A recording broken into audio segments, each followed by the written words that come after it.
Sean, first, I just want to thank you for being a host and a contributor to this podcast. I know you're going to create, man, I feel like you're going to create a lot of dialogue that's going to shed light on addiction, love addiction, sex addiction, all of that. So thank you for jumping back on what do I call it? John Kim's fuck truck. Yeah, it was in the email you sent to all of us. I'm about it. I love that. Use that more often. Hey, before we get into addiction, and by the way, man, you know what I love about you is there's a lot of coaches out there, a lot of therapists, a lot of people who I call them copy and paste coaches. They kind of take what is trending or they've learned some stuff in school and all that. But man, I feel like you've really, your life is your education. So I feel like you've lived it and you're still living it. So when I say that you speak the language, I say that because um, you're practicing in life. It's not just like you're reading books, taking information, and regurgitating. I feel like you pull from your own life, and you have been for so long. So, um, yeah, there's so much truth there. I appreciate it, man. I really appreciate it. One, I always repeat the phrase that you coined for me years ago. That that I speak the language, and I mean, you're right. We all have to walk our talk. Therapists, coaches, Yeah, mentors, counselors, whatever. I mean, if you don't, it's kind of inauthentic, or it's like, where are you pulling that energy from if you're not doing what you would advise people to do? Now, that said, people are human. Don't get me wrong. I'm not saying that you got to be perfect, but it's a blessing. When I'm at my most what do you call it? Sublime, which is a word I seldom use, right? That's one of those highfalutin words. Although, I like my big vocabulary, but also a song from the '90s that's right. Yeah, or yeah, a amazing, band or a song. amazing band. That was Right. that was your arena, man. That was all that Cali stuff. It was amazing, our arena. But I mean, recovery changed my life from sex and love addiction, and I know we'll get into it. And I have to live that. I have to live that, or I'll destroy myself, and I'll destroy my relationships around me. Yeah. And then as a bonus, I'm even not more rigid on myself, but I really keep myself in check with my sponsor and my sponsees and my therapist, and then my clients. And one of the things working with like the Tat Lab, your Tat Lab, and how we did that for Yes. 2+ years during, had that cohort during the pandemic was, I got a lot of feedback about like, holy shit, dude, you just told us X, Y, and Z. Like that happened to you. Like you're being like honest. And I was like, well, what else am I going to do? I got to tell you guys how I did it. And it wasn't pretty. It wasn't pretty. And it doesn't have to be pretty for you too. You just got to keep at it. Hey, Vanessa said the other day when I pitched her, hey, I said I'm gonna do single on purpose a podcast instead of just me. I'm gonna bring on a team. We're gonna rotate. I got all excited. I was pitching her this thing. She's like, "Oh, you're just turning the Tat Lab into a podcast." I was like, "No, what are you talking about?" I was like, fuck you. What are you talking about? That was beautiful. That has ended like summer camp, and now I'm doing something new. She's like, "Oh, it Yeah. just sounds like Tat Lab the podcast." Anyway, um, But that's not a bad thing. I get it. It's kind of like reductive, but it's also not a bad thing. It was a wonderful community, and I don't know yeah. how much you talked about. I presume a bit, but man, it was a great opportunity, and it really, what an unprecedented time, man. What a historical period Yeah, we have now yeah, experienced as adults or whatever age you were, and where we really all had to pivot toward each other, which is what I wish we would do anyway more often. And I'm sure yeah, you do as a therapist, concerned about people's well being, their emotional, spiritual, and physical health.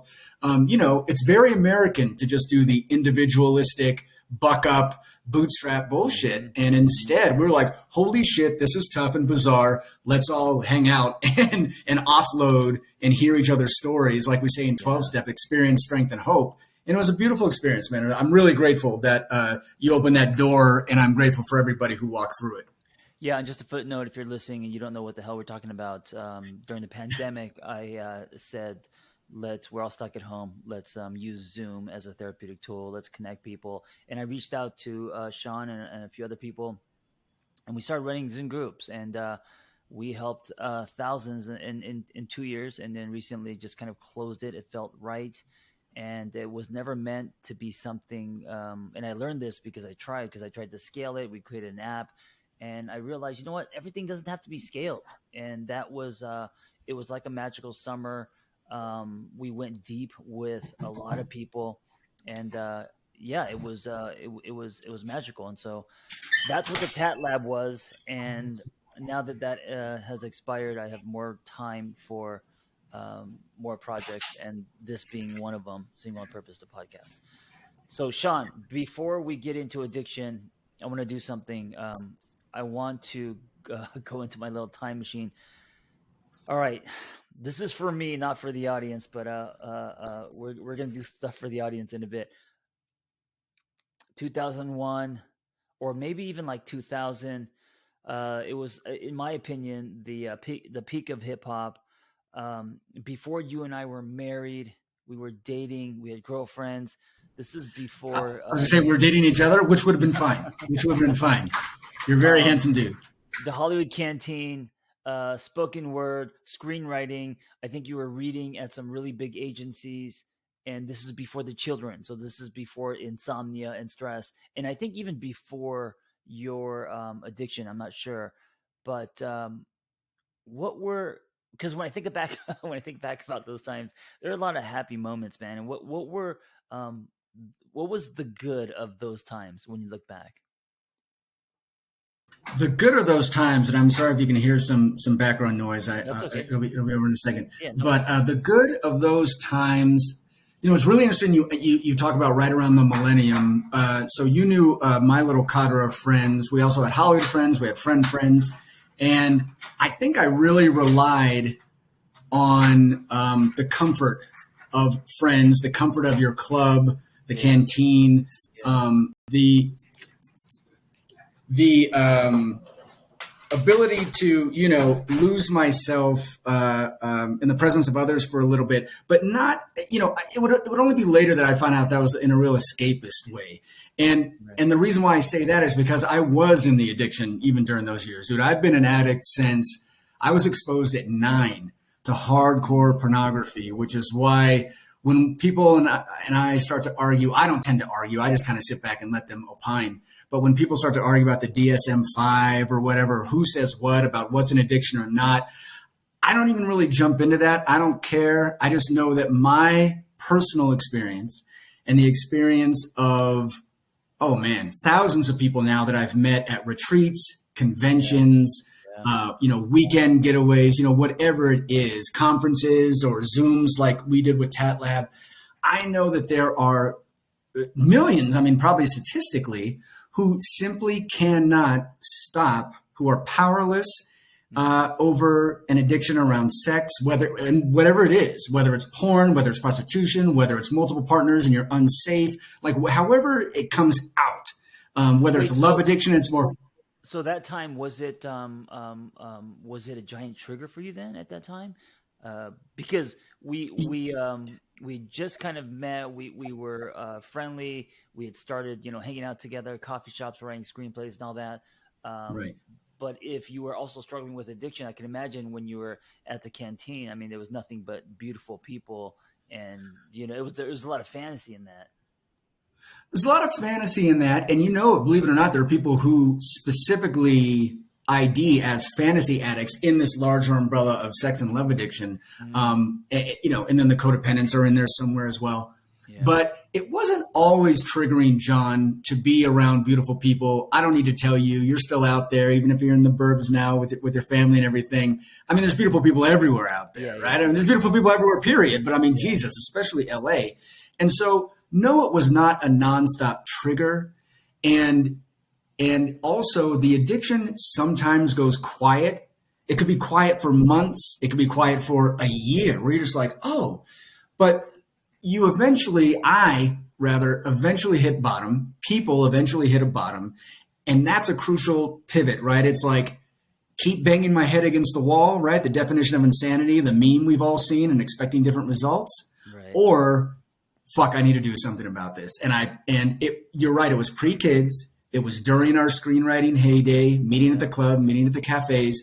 And basically what it was most often like was me sitting there talking with you, writing, interacting with people, as affable as I am now. And, not to blow myself up, but I mean, I'm pretty good in a social setting, Yeah. and yet at that time, so much drama, so much stress, so much shame behind my eyes, just right behind what you could see, Right. me just wrestling this gorilla, dude, this monkey. Yeah, so I didn't know that about you, and so what I experienced was, the light, charismatic, fun screenwriter, our banter, hanging out. I know you all. I also know that you love music and hip hop and all of that, and we had a friend in common. So it was. I mean, there were some dark times there for me as well, but it was very felt. It felt kind of magical, you know. Yeah, And no, it only lasted absolutely. about a year or two. Well, I mean, maybe it was an early peak, but I'll tell you what, man. A lot of the shit that I say, especially that comes from 12 step or from my therapist, who also comes my former therapist, who also comes from 12 step. A lot of things I say are like cliched, but one of them is, but it's true. It's cliche because it's true.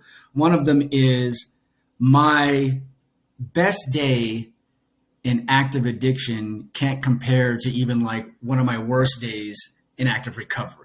So because even if you're having a great fucking time, you're at the club. It's that spoken word session. Like we had a couple of those. They were amazing, right? People came out for those too, Hmm.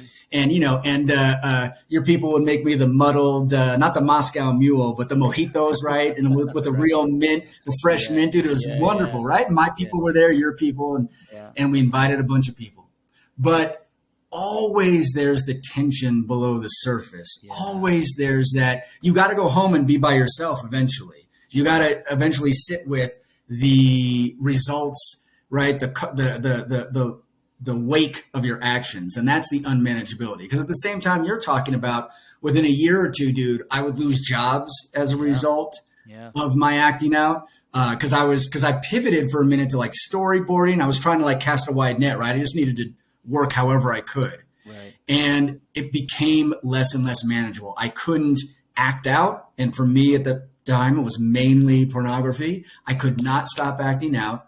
I literally would almost get caught by people coming by my apartment or visiting or knocking on the door. I don't know. And I have no shame in saying this, man. This is the stories that I share so Yeah. that It's real. people can relate, or get help if they're like, oh, fuck, I don't want to be there. It's like there before the grace of God go I, right? Dude, I literally was like pulling up my pants sometimes, like trying to answer my door, click the Yeah. computer off, straighten things Right. out, Right. Right. sweating, cold, fearful. It was terrible. It was I mean, terrible. it's the same as someone knocking on the door and you're putting your needle away or you're untying Right, around your right, arm. So right. you Make sure said the blood is like, clean right, up the blood. right. It's all the same. And so, it's not about the behavior. It's about, I mean, it's not about the thing you're addicted to. It's about the behavior, right? And so, you said 9 years old, you were exposed to um, pornography, and I was a little bit older, but I was also young, and I mean, we're talking like 80s where you had to know someone to get some material. It's not the internet, right? And so, and then Mhm. having that image in your back pocket until it was like disintegrated, right? But Right, right, right. yeah, dude, my parents are always working, so I was exposed to the Playboy channel on TV and pornography and magazines and all that kind of stuff. And so, Right. for you, how did that impact you? So, as you grew up, as when did you? Because at that age, you don't know what addiction is. You're just Right. exploring, and this feels good, and it's shooting chemicals in your brain. And you're curious, Right. but at what point? Talk us through the evolution from that 9-year-old Sean to how it actually became a problem. You realize, oh shit, this isn't, this is, I gotta do something about Yeah. Yeah, yeah. There are pretty clear markers. And I won't go exactly chronologically just so I can make my points a little more succinctly. But there's something that I share with clients, which is this terror that I have. Every now and then it hits me. And I call it the Plato's cave because that's what I liken the addiction to. And because Plato's cave was this literary or this philosophical image where people are in a cave, but they got blinders on. it. There's a Yeah, fire in the middle of the cave, and they're looking at the wall, and all they can see are smoke and shadows, and they think that's life. And it's not until the blinders are taken off, someone unshackles them and frees them, and they walk. Not only do they realize, oh fuck, I'm in a cave, and all those images were just images, just shadow and not reality. But then they walk out of the cave and they're like, there's a whole fucking world out here. Right, So right. that's what being in the thick of the addiction is, where people aren't yet even at the point where they even acknowledge, right? Because in 12 step, they talk about acceptance. You hit bottom and you're like, you have that God moment, you have that. And again, when I say God, I'm not, I'm not doing the Christian, no religion or anything. I'm just saying Right. whatever your spiritual thing is, you hit that and then you realize you have to course correct. But they hit that moment and then decide which way to go. But that realization is profound. And Yeah. you're like, oh my God, I've been in that this whole time. So that's what really scares me about the years between, say, 9 and I'd say around 20. How old were we in 2000, John? Like 27, 28, Yeah. Yeah. The right? 20s, Yeah. early Like, 20s. yeah. So I have an anniversary now and it's in November. So if I hit mid November in about a month and a half, that'll be 14 years sober, 14 years Wow. abstinent from like all the things that I threw into what's called an inner circle. Like, and there's an outer, there's a middle, there's an inner, and that's just one of many constructions you can use because we're talking behavioral addiction, right? So it's not as simple. Not that alcoholism or any other drug recovery or substance abuse isn't simple, but it's not like don't pick up the needle, don't have alcohol in your house, don't go to a bar, right? It's all in us, which is why Yeah. it's sex and love addiction are more likened to like an eating disorder. Like overeaters, some of us sex addicts really relate to because you have to eat, you have to have sustenance, you have to have water. Same thing here because we're not talking explicitly just sex. We're talking intimacy. You have to have intimacy. You have to be with someone, body, mind, spirit, like you always say. Hmm. And so how do you do that but not do it to the point of self-destruction? So there was a so I when I finally got sober, I was married, still got divorced, but we have a great divorce, and stayed sober till, like I said, about 14 years. But right around when I knew you, a couple years after the time period you're talking about, that's sort of the halcyon days of Yeah. like the club and everything. Yeah. Right around 01, 02, and it's get this, it's a kind of a cosmic joke. It's Cinco de Mayo, which everyone's always out, right? Being jackasses on Cinco de Mayo, right? Hmm. Putting on their fake sombreros and just drinking themselves like crazy with margaritas. Every Cinco de Mayo, John, I go and I either meditate somewhere or I take the day for myself, or if I am with family, like I'm pretty Inward. calm, Yeah. yeah, inward, not negative, but just Right. self-reflective. Sure. And that's because it was when I was in the Marina Del Rey, and you and I would see each other here and there after that. In fact, we would have the one New Year's together with you and your then wife and me and my then girlfriend and wife. Yep. So right around then, I was just sitting in my room. I didn't want to go out and join the party with my homies, Damon and everybody. Everyone's smoking, drinking. I have no problem with that. I'm not like some prude. I'm saying I sat in my room and I just wanted to write like we did. Hmm. And I thought, this is terrible. I don't want to write. I just want to keep masturbating. Something's wrong. Mm. So that was the awareness. Yeah. It didn't get me sober, dude. It would be almost another decade before I get sober. It'd be about 6, 7 more years. But it was the first time that I went, this is not right. Like I can't stop some of the shit that I do. Wait, was porn and masturbation? Did you gravitate toward that more than the actual sex? Yes, Meaning, for sure. 100%. As a matter of fact, there's a little bit, again, so much of the, I feel like sometimes it's pretty esoteric. Like I'm trying to be like this secret club, but it's not. It's just that I think it's very misunderstood. right? No, it Right. is. Well, because no one talks about it. Right. Cause no one talks Yeah. about it. Exactly. We Yeah. got that. We still have that weird puritanical bullshit. Like, oh, no one has sex. Babies just come out of nowhere. It's like, what the fuck? So it was mainly porn and it was mainly porn. I don't know what else to Yeah. say besides Yeah. that. Movies, whatever, and then, once it went from magazines to internet, oh my God, Oh dude. yeah. Of Like course. going from cocaine to crack, dude. Yeah. Of course. For real. Like, And then dude, I could also, just sit in my it's unlimited. I mean, it's like, yeah, you're right. I mean, once it came into your phone, it's now in your house. And I mean that, right. so like the kids these days, I don't know what's gonna happen to them because like at least for us growing up in the '80s, it was hard to get, but now, holy shit, on your phone with 2 clicks, you could have anything unlimited. Anything. It's just like, yeah, you're right. It's like going from M&Ms to crack.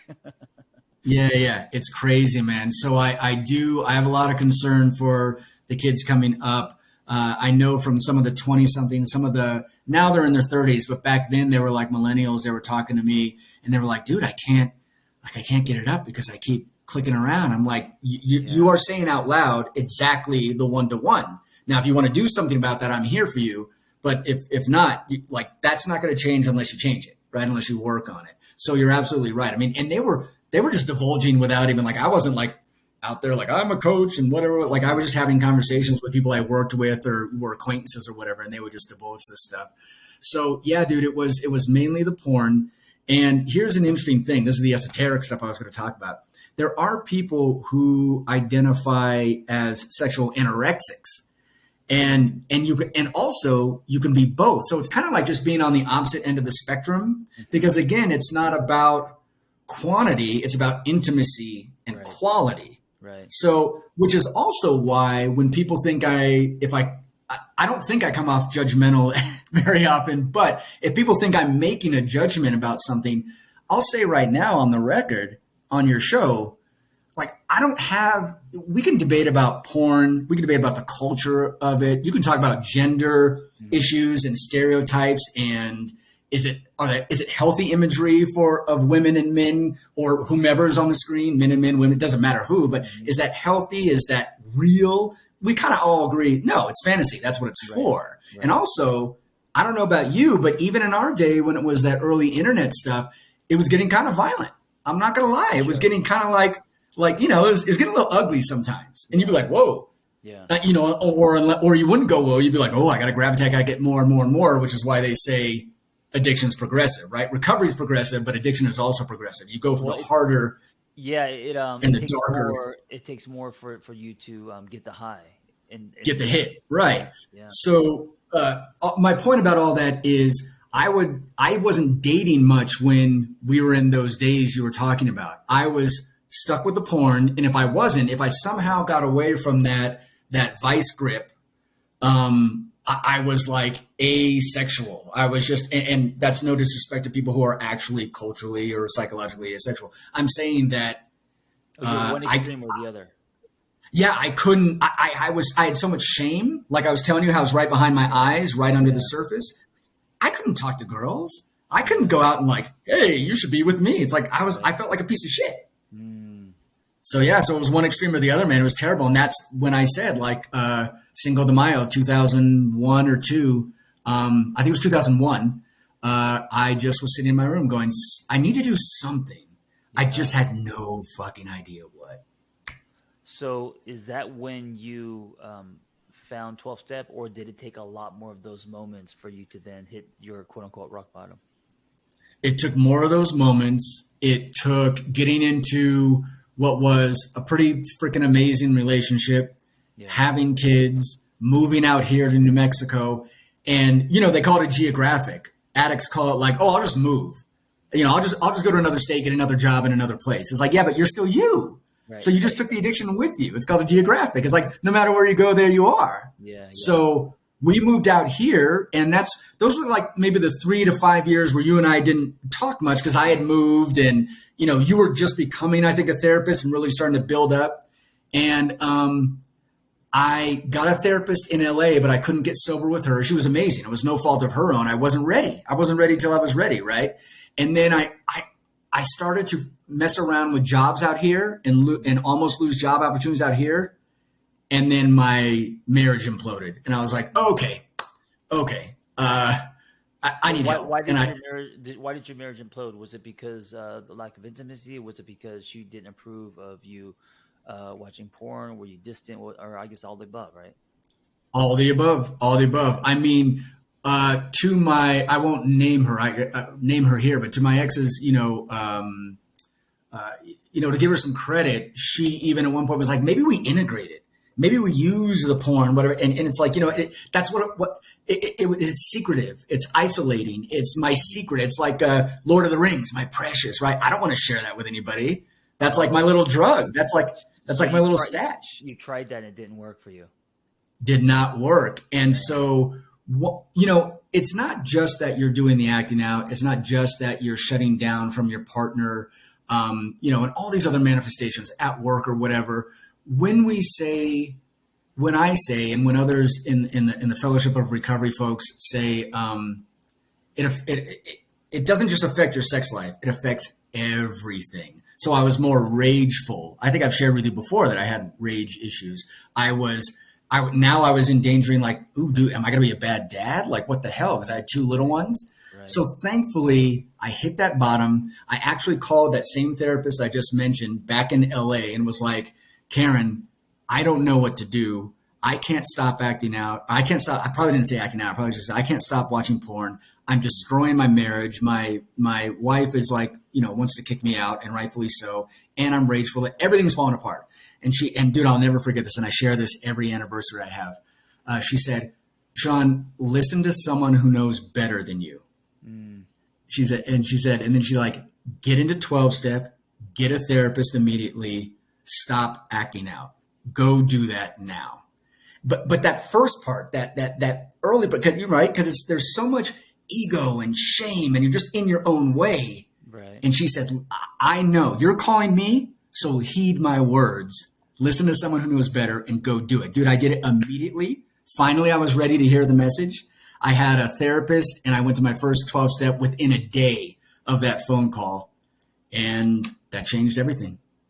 So for 14 years, you haven't looked at any porn? That's correct. Now, that's amazing. Yeah, I mean, have I seen things that I should probably stay away from? Like, it's like the movie or this, that, like, right? Like, I have to choose what movie I want to watch, what this.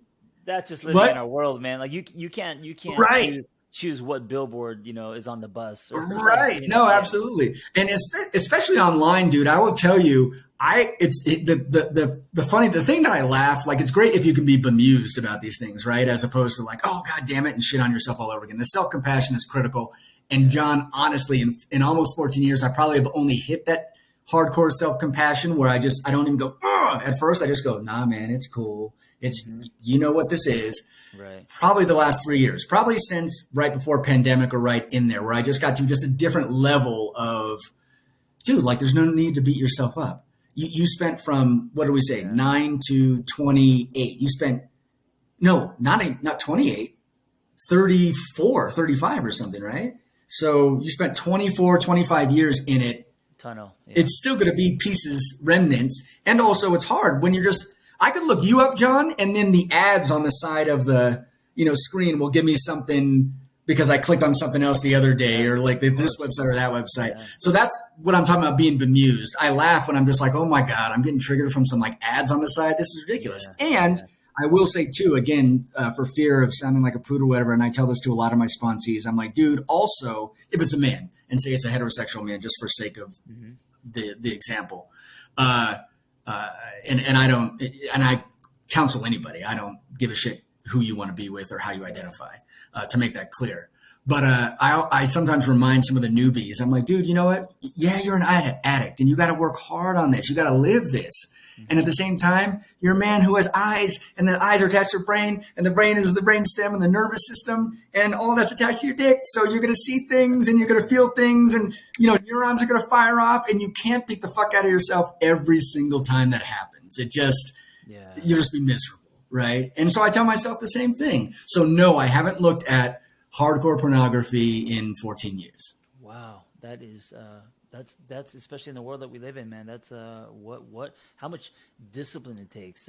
But I guess when you turn it into a lifestyle, it gets easier. Of course, I remember in my 20s when I was looking at porn a lot more. I remember because I have the addictive gene. My dad's an alcoholic. My mom's dad is an alcoholic. Same. I remember you would lose track of time, and this is actually what scared me, was getting into the tunnel. There's dopamine firing in your brain, and you're clicking or downloading or whatever, or watching a movie, and there's like this numbness that happens. And I think people who aren't or can't relate to addiction, they don't know what I'm talking about. But there's like this numbness that happens, this ringing, and suddenly 4, 5, 6 hours has gone by. Absolutely. And this is when you realize, how powerful this can be. And this could be anything. It could be heroin, it could be porn, whatever you're addicted. It could be gambling. You could sit at the gambling table, and a week could go by, and you could have not slept if you're a gambling addict. And so addiction in general, it throws you into this very slippery well. You could escape. You don't have to think of anything. There's, of course, the feel goods and dopamine and chemistry happening in your brain, and you basically check out of the world. You check out of life, Yep. and you lose Yeah. track of time. And I think that is why it's not sustainable. That's just the state. And on top of that, if you have issues with anger, rage, or anything like that, you could also be very destructive to friendships, relationships, obviously people you love, Yeah. children, and all that. So, Yeah. man. Absolutely. Yeah. Yeah. So It's wild, man. how did you start climbing out? 12-step work for you, right? Yeah, it was a combination of 12 step and talk therapy. And my guy, my therapist out here in New Mexico, was a recovering addict himself.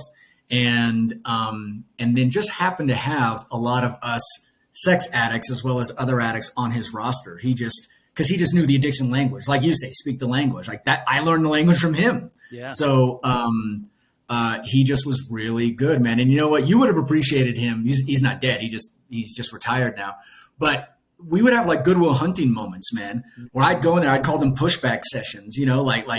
Matt Damon and Robin Williams, like face to face, right? Right. Remember when Matt like disses the painting and he puts him up against the wall? Yep. Now, he never put me up against the wall, but we got face to face a couple times because I was like, this is bullshit. I'm getting the fuck out of this session. He's like, sit the fuck down, right? Because I was just still so full of like rage and, feeling defensive, feeling I was being told that, I'm an asshole, I'm in the wrong and whatever. And really what he was doing the whole time was like, I'm not telling you you're bad I'm telling you the things you've done have had bad consequences. The things you've done are unhealthy. Sure. And I always emphasize that now with my own clients, right? And it's not taking responsibility. You have to take responsibility as part of this process, but it's also stopping the thinking around the shame spiraling, right? And you just go down and down and down. Oh, I'm such a piece of shit. I can't do that. And that's why people keep using. That's why it's so hard to get off the treadmill. So like you were saying, like the thing that just happened was I just had that moment of clarity. That's what I was thinking of earlier when I said God shot or whatever. It's a moment of clarity when that one therapist told me. And the next day I was like, yeah, I can't do anything. I keep doing the same shit. It just, plenty of people told me before that. It just finally took when I was ready to hear it. Let me ask you this: love addiction. A lot of people are confused by it. Like, how can you be addicted to love? That doesn't make sense. Tell us what you know about love addiction. Because when I was in training to become a therapist, I went to all the meetings, meaning Al-Anon, SAA. And I remember in the sex addiction meetings, it's mostly men, like 90%, and then in Al-Anon, it's mostly women. And I remember, love addiction and people being confused that love can be an addiction. So, Right. how is So the that? best, it is tricky. Don't get me wrong. It's hard to articulate, and it's easier actually if I'm with a client who, once we start talking and sharing, they start to realize they're like, oh, this isn't about the fucking part. This isn't about getting that guy, getting that girl, getting that person in my bed. This is about the fantasy and the lead up to it and how much of my life I'm willing to sacrifice and not tend to for this other person in a romantic way or in the hopes of having a romantic relationship. And that's why some people even identify as fantasy addicts because they don't even get into the relationship part, right? It's wild. So it's almost like it should be called love fantasy addiction, because what makes it confusing is people say love addiction, but we're talking about like you said, sometimes it doesn't even get intimate. It's about or it doesn't get intimate in a healthy way. It's the fantasy of it. It's the the chase and all that people could become addicted to, and that's love addiction. Right. And I mean, and that can be sex. And there are a lot of people who just want the chase. And then as soon as something happens, of course, they can't actually bond, right? Because they're addicts. They can't actually have the intimacy once it's availed. So they're like, oh, fuck it. And then they just repeat it over and over and over again. In SLAA, Sex and Love Addicts Anonymous, they identify the object of our affection as a qualifier. And it's a little tricky word, but they're comfortable using it, and I'm not too bad with using it either. That's like the person who qualifies, in quotes, me as being the love addict. They are the person I have objectifying, I have unrealistic expectations about. I'm really not probably approaching them to just ask them on a date, build a relationship, see if they want to build a bond, right? I'm just in the back, like voyeur, but like touching base every now and then, or driving by the house, or obsessing constantly. If they're a coworker, right? Always hanging on the peripherals, but not fully engaging, right? And then it's also people who are engaging and are in the relationships, but again, they've lost themselves. You know, your lady is, you know, Vanessa's this like codependent master, right? And it's so wild because I know that there's Codependence Anonymous. There's I think it's CAA, CO, Codependency, DAA. I can't remember what the acronym is, but what the shortcut that I use when it's getting a little fuzzy when I'm talking with someone and they're wondering about like what's a love addict, what's a sex addict, what's this, what's that. I think codependence and love addicts are very similar. It's just we more often, and talk to Vanessa about it, and I could be wrong, but we more often think of codependence like with the Melody Beattie, right? Who's like the person for codependence and wrote all the books on it. It's like her and her mom. Or she's on my podcast next week, Melanie Beattie. Oh, dude, I'm gonna listen. I'm totally gonna listen. Are you serious? Yeah, that's awesome. Yeah. Anyway, go ahead. That's awesome. I'm gonna totally listen. But that's old school, and that's and I think she takes codependency through the door of addiction, which you're kind of talking about now. Yeah, which is what Vanessa said. That again, I was like, how have I been in recovery? Because at the time when Vanessa said it in a group that I was visiting, jumping in of hers, it had to be part of the Tat Lab thing. So it was like 12 years in at the time, let's just say 12 years into my recovery. And she was like, and we all know that codependence, it's an addiction, right? And I was like, Jesus Christ, I know people who are in Codependence Anonymous. And for her to just say it, I'm like, yes. So then that's where I started to marry the terminology, like codependency, like love addiction will have that sexual or romantic bent to it. That's obsessive, compulsive, addictive, etc. Codependence can or cannot. It can be your mom. It could be your friends. It could be your boss, right? There are people who talk about like this weird vibe with their superior, right? And that they're enmeshed. It's weirdly enmeshed. So I hope that's a little bit helpful, but it's helped me. Because I'm like, you know what? They're kind of similar. It's just that one isn't romantic. Traditionally, you don't think of codependence as necessarily romantic, whereas love necessarily is, right? Right.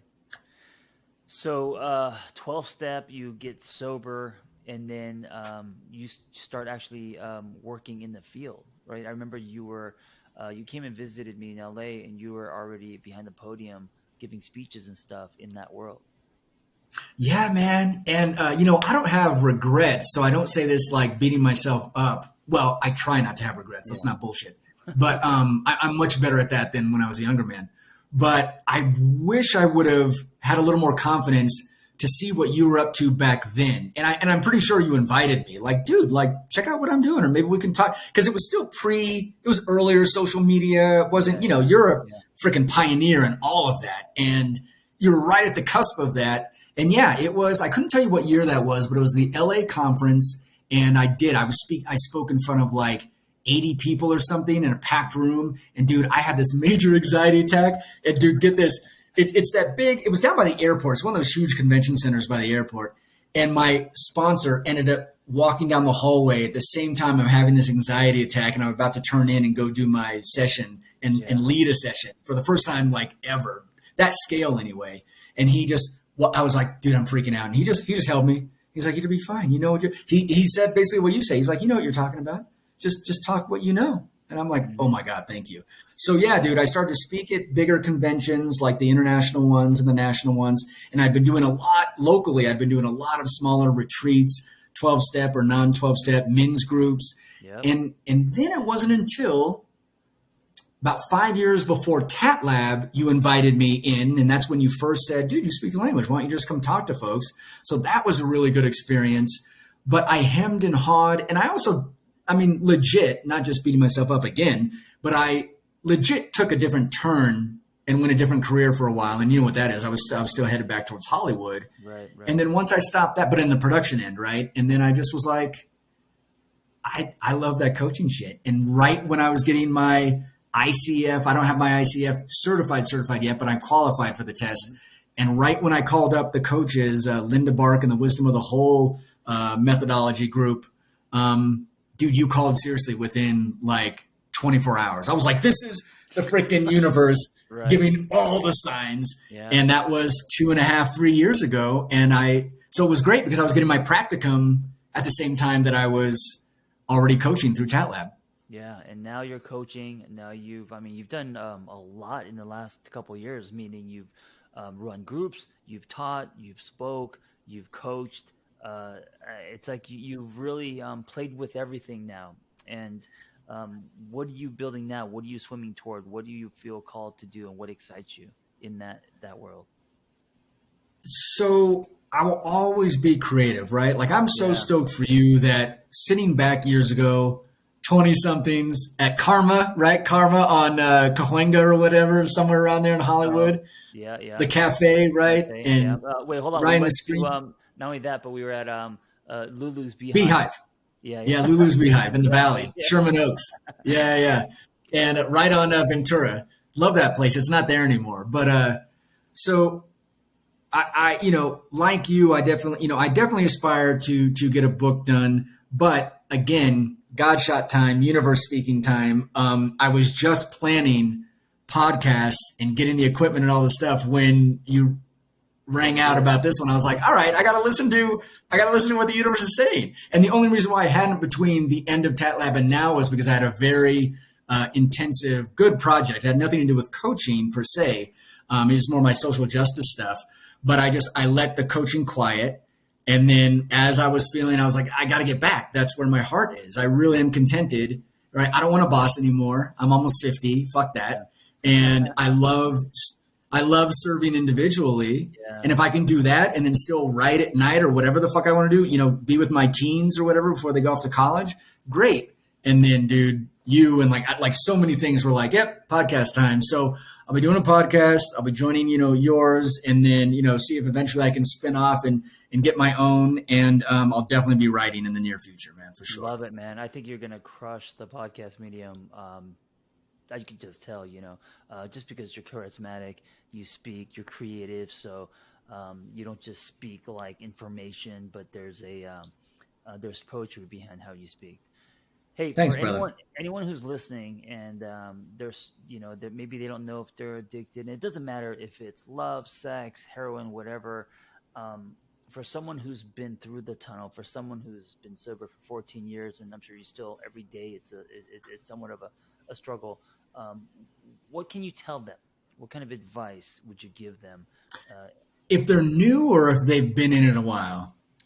Either. So I have a friend who he gets sober for a while, and then his wheels fall off, and then we don't see him for a No. week, and he fucking goes, and then he comes back, and then he's like, all right, I need to, and it's just that pattern, man. It's addiction is one of the hardest things just to. It really is, man. You need solid handrails, man. You need a village, I think. Yeah. Right. Which is, I'll answer your question after I say this, which is why, just like with TatLab. So it's interesting that you mentioned that most of the dudes were in, like, say, 12-step, and most of the women were in the other one, or the SAA versus the Al-Anon. Yeah. Most of the clients, the vast majority of clients I had during the pandemic were women. And so, I don't have to worry about the statistics. I don't care to worry about the statistics about whether they were sex, love, fantasy, codependent, any of that, a combination, like who cares? But so that helps to sort of break away the stereotype, right? Of it's just dudes in a dark room, like, oh my God, my porn issues, right? It's not. It's, dude, I've heard, former, like, Leave It to Beaver type housewives who just nuked everything. I've heard it from two women who were, two women partners and their kid, and one of them is in recovery and is working on it, right? And so what you're saying about handrails, it's what I would always say to the TatLabbers, and what I say to all my clients: we don't have to do this alone. Yeah. Because that's what the addiction wants. The addiction wants just you and it isolated. And its only goal, dude, you're gonna love this, and I this will be a good nug for a later podcast, but I'm gonna say it. I'll just say it again then, and who cares, dude? It's the Terminator, man. Remember Michael Biehn? Remember Reese? Mm-hmm. He's like, it doesn't care. It doesn't feel remorse or pity or pain. It will just keep coming after you until you are gone. That's Right. it. There's no Right. other rule. There's no other point. It was once for a lot of us a survival mechanism from abuse, from isolation, like latchkey kids like you and me, from whatever the negative stimuli was. But what I say is for a lot of us, it was a security blanket, a survival mechanism that became a barbed wire coil, right? Ooh, I What love once that. used to comfort Yeah. you right now is killing you. Describe wait, Is describe how it was a survival mechanism. So when you're younger and you turn to addiction, how is that survival? Is it survival to fit in? What is it? What's the survival piece? not to fit in, like say with my peers so much. Cause again, when they would bust out or my cousins would bust out like a Playboy, I was like, ugh, cause it wasn't a Yeah. group thing for me. It was my own little Right. private Right. Yeah. stash. Yeah. Yeah. Gotcha. Um, but it was more, I had an abusive household. I'm honest about that. I talk about it. God bless my parents. They did their best, but there was both physical and emotional. And I've been honest about my father. I mean, he is to this day still a porn addict, man. Yeah. And I don't think he's ever going to hear this podcast, but I'm also not going to lie about it, Yeah. right? So And survival, and as in and like to protect yourself, so you're escaping in that addiction. Right, right. Yeah. Like it's been a shitty day, yelled at, this and that. Or if it's just a shitty day, it has nothing to do with my parents, so I'm just feeling insecure, feeling bad. Right. Oh, instead of like the Doritos and Coke, which I would normally do, Coca Yeah. Cola, not cocaine, which was my go to, right? Because we've talked about this before. I think yours was like crunchy Cheetos, but I was like Doritos and soft Cheetos and Coke. That would be my kid's drug, right? Yeah. Well, Yeah. instead of doing that all the time, I would go to the porn. And instead of drawing, which I did, or writing, like you and I both do, I would go to the porn. It would just be another thing. But then that starts to overwhelm and push out time and space and energy for the good things, the drawing, the writing, the Yeah. exercise, right? And you know what? If you can't relate to porn, and most people can relate to eating their feelings, right? Most people can relate to sitting on the couch and eating ice cream if they're Yeah. feeling lonely or being Yeah. rejected. So yeah, this is Yeah. why Or drinking. I mean, right. right. Or drinking. I mean, that's, drinking is like a national pastime. So imagine having to get sober from that when everybody in America, right, I mean, what's the percentage? I don't know, but Yeah. we're okay with it. It's the drug we're okay with. And it is a drug. It's not bullshit. So that would be tough too. Just like it's tough driving around, like you said, billboards or ads on the screen for a porn or sex or love addict. But what I would tell someone is, like you were asking, if they're getting into recovery, whether it's early or deep into it. I have a sponsee who's like, dude, I want what you got. Like 14 years. It's fucking amazing. Oh my God. I've got 2 years now. I just want, and I'm like, that's great if that helps you, but just still take it one day at a time Yeah. and don't take it alone. And that's very 12 step. And again, man, I'm not anti anything. I mean, if people don't want the 12 step part of it, I don't beat that down. I Hmm. don't stuff that down people's throats, but it's just the basis that I come from. And we can talk about anything. We can talk about structures of consciousness or whatever. And the more I learn about this stuff, the more I'll share. I'll offload with the clients.